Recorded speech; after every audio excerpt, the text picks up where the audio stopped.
Magandang umaga sa inyo. Dito kami sa sala. Alas 10 ng umaga. Nagkakape kami. Kumakain ito pa yung Pajibar pa. Galing sa Pilipinas. Pajibar. Ngayon pag-uusapan namin ng mga requirements ng land base dito sa Saudi Arabia. Kasi nandito kami sa Saudi Arabia. Ito yung katabi ko galing sa barko sa Magsaysay. Si Erjan. Mabuti na lang pinaunlakan tayo sa ating interview. Pag-uusapan lang namin ang tungkol sa requirements sa land base, mga kontrata at iba pa para malaman ng ating mga kababayan dito sa Pilipinas na gustong mag-apply dito ba sa land base at saka sa barko. Kung anong kaibahan. So nandito si Erjan, kasama natin siya. At ako magpapaliwanag sa requirements ng mga land base at siya naman magpapaliwanag sa requirements sa mga magpo-cruise ship. Kaya narito ang mga requirements. Unang-una, requirements ng land base muna ang sabihin ko. Requirements ng land base sa amin dito sa Saudi Arabia ay passport, COA, resume. Yun lang. Yan lang ang requirements mo pag nag-apply ka dito sa Saudi Arabia sa land base. Housekeeping nga, housekeeping. Sa'yo, parang yan dyan, anong mga requirements sa barko? Bali ang first of all, yung pinaka-requirements namin ay resume, tapos dapat meron kang valid passport. Tapos meron ka requirements na ni Kuya yung COE. Kasi doon sila mag-base kung qualified ka ba sa ina-apply mo trabaho. Saka isa pa yung COE, isa sa pinakamalakas na background mo na yun yung trabaho mo talaga. Kaya yun yung tatlo, yun yung unang-unang papakita mo sa kanila pag nag-apply ka. Okay. Dito tayo sa pangalawa, experience. Pag-usapan na experience ngayon. Kung anong experience dito sa land base na pwede ka mag-apply.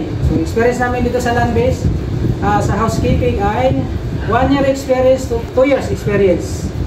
Housekeeping, hotel, hospital, mall, condo, office. Kung nagtrabaho ka sa office housekeeping, pwede rin. Kung wala kang experience, mag-apply ka makipagsapalaran. Kung may pasa mo yung interview, go. Walang problema doon. Sa inyo, parang yan dyan, anong mga experience ang pwede sa barko, sa cruise ship, kung mag-cruise ship ka?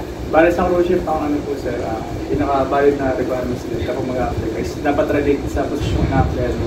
Kung ang ina-apply mo sa gaya sa akin, yung housekeeping. Housekeeping, ano? Dapat galing kang housekeeping sa Pilipinas. Yes, hotel. Dapat at least ano ba, parang ito, Diamond Hotel, Shangri-La Hotel. Yes po, yes po. Dapat usually ang pinaka-maximum mo dyan is 1 year hanggang 2 years experience. Kasi kapag naka 2 years experience ka na sa kanila, usually, ano na yan, acceptable na yan sa applyer mo. Paano kung galing ako sa pool? Usually sa mga mall naman, tatanungin ka lang naman nila kung ano yung klase ng trabaho mo sa mall. Ay, yung previous work experience. Yes, kung housekeeping ka naman before sa mall, tapos mapasa mo yung interview. Go. Tatanggapin ka na. Basta yung related sa trabaho ng applyer mo is ganun din trabaho mo sa recent job mo. Pero kailangan talaga experience talaga. Usually may palakasan ba? Wala sir, wala palakasan. Wala palang palakasan sa barko. Experience ang kailangan. Experience ang masilan. Walang bakit. Kailangan may experience ka talaga bago ka mag-apply. Dito sa amin, sa housekeeping dito sa Saudi Arabia, dito tayo sa pang-apat. Dito tayo sa sign of contract. So, dito sa land base, sign of contract namin, 2 taon ka mag-test dito. Pag napasa mo yung interview, 2 taon yung kontratang dito, hindi mo pwedeng uwian yan 1 taon. Magbabayad ka sa agency, magbayad ka sa kumpanya kung uuwi ka. So ito parang Erjan, yung sign of contract namin dito sa land base ay 2 taon. O sa inyo naman, sa cruise ship, medyo... Sa amin sa cruise ship sir, usually yung sign of contract namin ang nakalagay sa kontrata is 8 months. Pero minsan nagbabago-bago. Meron kami tinatawag na +1, -1. Ibig sabihin nun, kung 8 months ang pinirmahan ng kontrata, possible pwede kang umuwi na 7 months. Or kung 8 months naman yung pinirmahan mong kontrata, madagdagan yun ng +1. Okay. So ngayon, bago ka ma-extend, kailangan muna ng abiso mo galing sa company nyo na willing ka ba mag-extend pa ng 1 buwan. Tapos kapag pumayag ka, meron kayong pasulatan na gagawin, tapos pipirmahan mo yun. Para yun yung ipapakita sa'yo kapag in-extend ka. So kailangan ng abiso mo bago ka ma-extend. Okay. Pero pag sinabi mo 8 + 1, pwede pa rin madagdagan yun. Kasi ang maximum... Abot ba ng 9 months? Usually sir, ang pinaka-maximum namin 11 months. Sa isang seaman, 11 months. 11 months, ano? Yes sir. Dito sa Saudi Arabia, 2 years pagkatapos ng pwede ka man mag-extend dito sa amin, sa Saudi Arabia. Kung mag-renew ka, makasyon ka muna. Pero kung hindi ka mag-renew, gusto mag-exit, pwede ka mag-file na ng exit. Okay, dito tayo sa pang-5. Requirements namin dito sa land-based housekeeping. Medical, biometrics, PDOS, maghanda ka ng pera. Minsan kasi may mga placement fee. So yun ang mga medical dito sa land base. Yung mga visa, sagot na ng kumpanya yan. Saka mga ticket-ticket, sagot na ng employer dito sa Saudi Arabia. Sa inyo naman, kung anong mga requirements yun bago ka makasampa, anong mga kailangan gawin. Actually sir, yung requirements namin is hindi Magkaiba. Hindi naman siya totally naiiba. Kasi Okay. gaya ng sinabi mo, meron kami PDOS, meron kami medical. Pero yung medical namin, ang nakalagay doon dapat, medical for sea safety. Ibig sabihin, medical yun para maging fit ka talaga sa mampa ng barko. Tapos meron pa kaming visa. Meron pa kaming visa. Yung visa, sino sasagot sa visa? Bali yung visa namin kasi nung time na nag-apply pa ako sir, akong sumagot ng visa. Pero ang sinabi sa akin ng company namin is pagdating mo sa barko, i-reimburse natin yan para ibalik sa iyo yung pera mo. Pero walang sa iyo ang visa, hindi na babayaran. Bayaran talaga. Babayaran talaga sila. Sa Pilipinas ka pa lang, nag-apply ka pa lang, naglakad ka pa lang ng requirements mo, sabihin na nila lahat sa'yo. Lahat ng mga katanungan mo, isasagutin agad nila on the spot. Kaya dapat kapag nag-apply ka, marunong ka rin magtanong. Okay. Kung baga, nandun ka na sa point na nag-apply ka, natanggap ka, kung may tanong ka man, nasa Pinas ka pa lang, itanong mo na lahat. Kasi, which is ganun yung ginawa ko nung sa Pinas pa lang ako. Dito sa amin, sa land base, ang visa, sagot talaga ng employer. Saka ticket, sagot talaga yan. Pag nagbakasyon ka, sagot pa rin ng employer. Balikan yung visa mo, balikan yung ticket mo.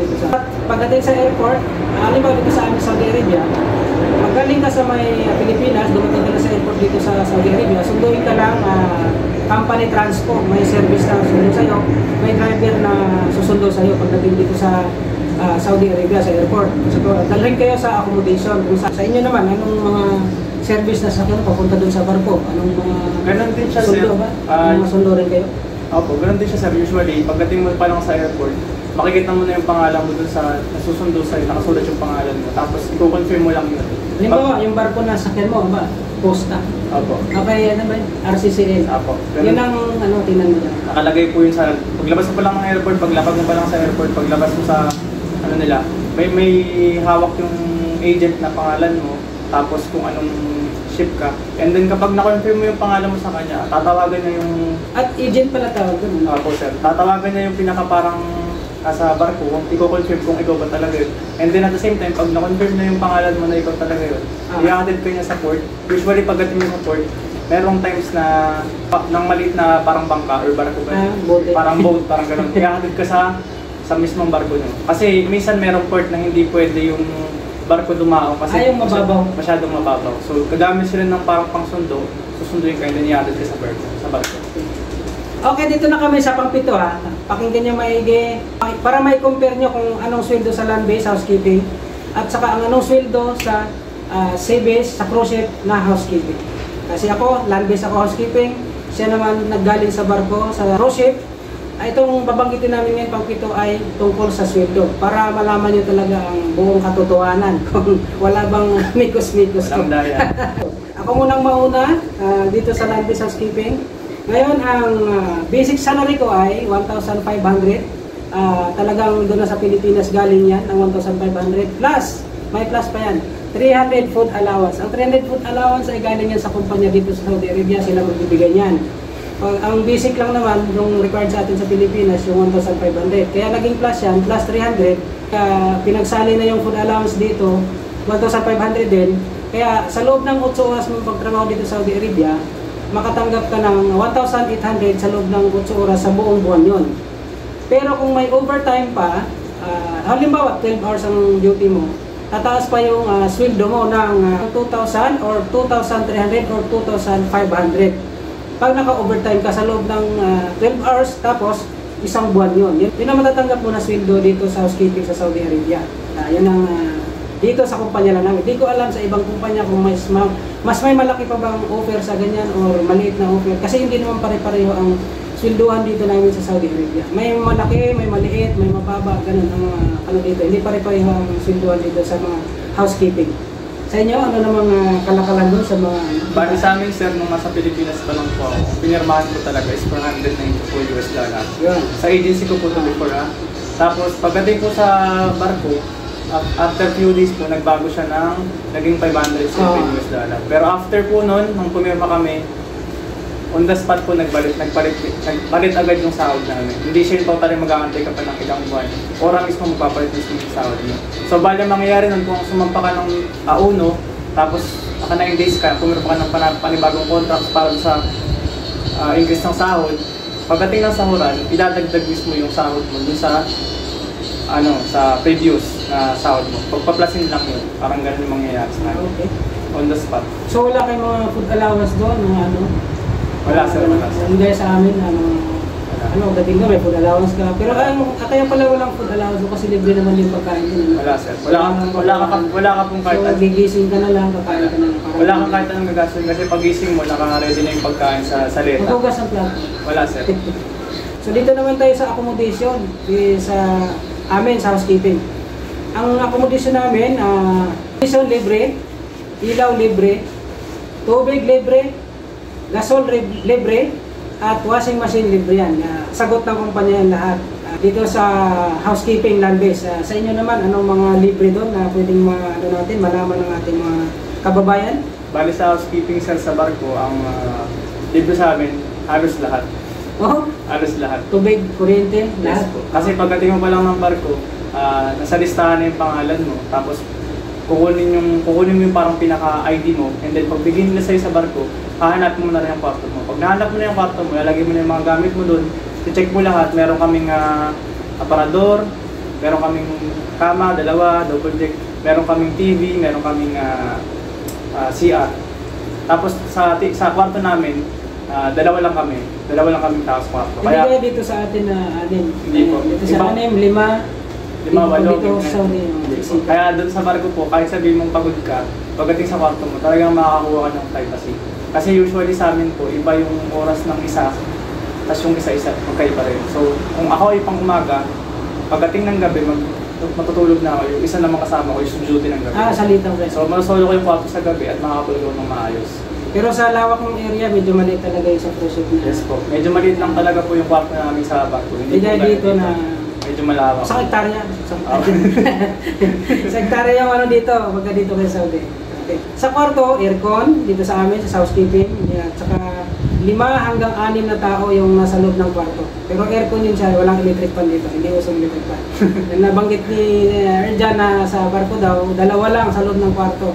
Sa kanila. Pinakamarami na ba yung 3 sa inyo? Hindi sir, 2 lang. 2 lang pala talaga sa kanila. So, maganda doon, 2 lang. Walang magkaintindihan kayo. Dito sa amin, minsan magrabo lang kayo. Kasi minsan 5-6 mo. Di ba? Masaya. Sa transpo naman tayo, dito sa Saudi Arabia, punta kami sa trabaho, ihatid kami ng transpo. May service kami, mga libre transpo yan sa amin, sa mga housekeeping dito sa Saudi Arabia. Sa land base, ha? Sa inyo, may sundo, ihatid pa ba kayo sa ano? Ay, balisan sa wala. Ang kailangan mo lang dun, pagkatapos maligo, sipag ka gumising. Kasi kailangan mo talaga gumising ng maaga. Para lang mag-trip ka ng sarili mo. tapos kakain ka dun. Yes po. Ano ba yan? Ano ba? Pagigising mo, kakain ka muna bago mong trabaho? Ang akin sir, yung pinaka step by step ko. Pagkagising ko sa umaga, gigising ako ng alas 4, tapos maliligo ako ng mabilisan. Pagkaligo ko ng mabilisan, didiretso ko sa Rumis or Saleta.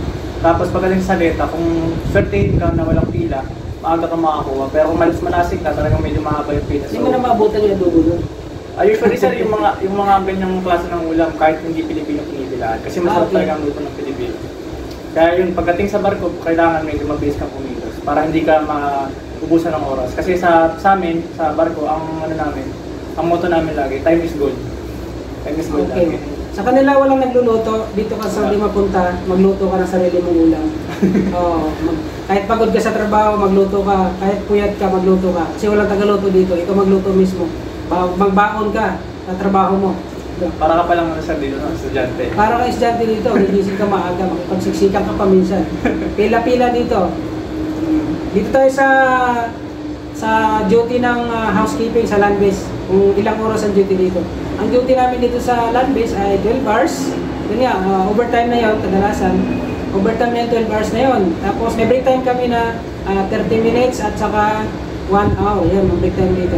Dito sa land base. Sa inyo, ano naman mga break time doon? Para malaman ng ating mga kababayan kung mag-apply sila. Bali sa amin sir, ang duty po namin sa isang buong araw is 12 hours. Pero meron po kami tinatawag na 3 hours break time from 12 hanggang 3. Tapos meron pa kaming 7 ang cafe. Okay. Pero sa amin po, sir, ang style po kasi namin sa barko, para sa akin, ang akin pong style ko po sa barko, kapag nag-break time po ako ng alas 12, kakain lang po ako ng mabilis, tapos meron po kami tinatawag na sideline sa barko. Marami po kasing sideline sa barko na So yung free time na 3 hours, pwede ka doon mag-sideline? Yes, sir. Kasi sa akin, sir, sa sideline ko po, usually kumikita ako ng $18 per day. Sideline ko po. Opo. Kaya minsan po, kapag kailangan ng supervisor namin ng mga tao mag-sideline na babayaran ng kumpanya, which is illegal, minsan nagbo-volunteer po talaga ako para kumita ng pera. Kaya minsan sa isang buwan, hindi naman po sa pagyayabang is kumikita po ako ng 40, minsan 35,000 sa So peso mas po. malaking kitaan sa barko kaysa land? Yes, sir. Yes, sir. Kasi sa barko napakarami pong sideline. Meron pong sideline sa gupit, Oo. meron pong sideline Pwede tayo sa, dun, di ba? meron pong sideline sa nagmamasahe. Manicure? Yes po, mga ganyan.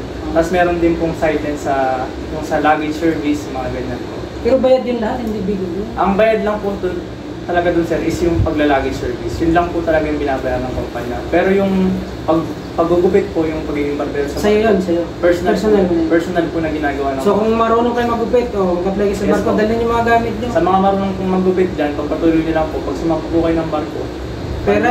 mas malaki pa po yung kitain sa sahod nyo. Kasi sobrang dahil pong nagugupit sa barko. Sobrang dahil pong crew member sa barko na naghahanap po ng magugupit. Kasi ilan lang po ang magugupit sa barko. Eh, ang crew member po namin sa barko is 2,000. Ang dami. So sa 2,000 na yun, kahit araw-araw may magugupit ang kan, 5-5. Kikita ka. Dito pala Saudi Arabia, kung marunong din kayo magupit, na pera din yan. Dito sa accommodation, dito kayo magupit. Huwag na kayo lumabas, mahuli kayo. Hinili nyo ng 10 real. Pag nakaumpisa ka ng gupit, ikaw na yung hanap-hanapin buong taon yung buong kontrata. Okay, dito na tayo sa vacation. Sa vacation namin dito sa land base ay 2 buwan. Libre ticket, libre visa, balikan, at saka yung vacation money, bibigay ng kumpanya yan kung magkano yung 2 months mo, babayaran ng kumpanya. Ay, isipin mo lang 1.5 plus 1.5 yung salary mo, yung basic salary mo, yun ang maaaring ibigay ng kumpanya para magbakasyon ka. So, mayroon ka ng 3,000 plus yung sweldo mo na iiwan yung overtime, hindi kasama yung sa vacation money mo yung overtime. Yung sweldo mo na lang na so makatanggap ka ng siguro mga 3,000. So abot ng mga 5,000, 3,000, 4,000 mahigit or 5,000 ang vacation money mo may uwi. Sa vacation mo sa Pilipinas na 2 months. Sa inyo naman, anong mga, pag nagbakasyon kayo, anong mga kailangang matanggap po sa cruise ship? Bali sa amin, sir, kapag magbabakasyon ka, usually wala ka talagang matatanggap. Pero ang maganda lang po kasi sa amin, sir, minsan yung bakasyon mo, minsan umabot ng 1 buwan, 2 buwan. Kaya minsan talaga, pagka-uwi mo, kung masipag ka talaga, Kailan mag-report ka? mag-report ka sa office. Mag-report ka sa opisina and then sabihin mo na nakauwi Report ka ka pala na. Yes po, para malaman nila nakauwi ka na. And then tatanungin ka naman nila kung gusto mo ba sumampa agad-agad. Kung sasabihin mo na sige, usually mga 30 days, 45 days, sasapa ka agad. Pero ang pinaka-maximum namin is 2 months. 2 months talaga? Yes po, parang sa inyo lang din po, 2 months vacation po.